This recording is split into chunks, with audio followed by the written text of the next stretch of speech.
Room போட்டு யோசிச்சாதான் இந்த பிரச்சனைக்கு தீர்வு கிடைக்காதுன்னா கோர்ட்டுக்கு போனால் கூட இந்த பிரச்சனைக்கான தீர்வு இந்த ஆயுசில் கிடைக்காது போல். இந்த முடிவார பிரச்சனையை பற்றி தான் பேசிகிட்டு இருக்கிறேன். முடி மட்டும் போனால் பரவாயில்ல, மண்டையில் இருக்கிற மூளையை சேர்த்து வலிச்சிட்டு போயிடும் போல். இந்த ஆர்டர் போட்டிருந்த ஒரு ரோஸ்மெரி ஆயில் சோப்பு செய்யறதுக்காக போட்டிருந்தேன். அது எங்கேயும் சோப்பு செய்யறதுக்கெல்லாம் செட் ஆகாது போல். அது வேற என்னமோ ஆயில் தான் சேர்த்தணும். ஆனால் நான் தெரியாமல் இந்த ரோஸ்மெரி போட்டு அது என்ன பண்ணுறதுன்னு சரி தலைக்கு கை காலுக்கு தேய்ப்போன்னு சொல்லிட்டு தலைக்கு தேய்க்கிற இந்த காய்ச்சி வச்சிருந்த எண்ணெய் கூட தான் சேர்த்து மிக்ஸ் பண்ணி தேய்ச்சினேன். ரிசல்ட் பெருசாக வருமா என்னங்கிறதெல்லாம் தெரியல. ஏதோ சின்ன சின்ன முடி வந்தால் வேணா கொஞ்சம் சந்தோஷப்பட்டுக்க வேண்டியதுதான். ஏன்னா அந்த அளவுக்கு முடி போகிற போக்கு இருக்குது.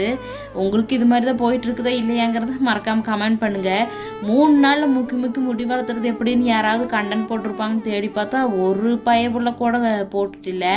அப்படியே இருந்ததுனாலும் இந்நேரம் அந்த வீடியோ பெரிய வைரலாகி தான் போயிட்டுருக்குறோம். உங்களுக்கு ஏதாவது இது மாதிரி முடி வளர்த்துறதுக்கு டிப்ஸ் தெரிஞ்சுன்னு மறக்காமல் சொல்லுங்கள். நாளைக்கு நேர்மணி விலகில் பார்க்கலாம்.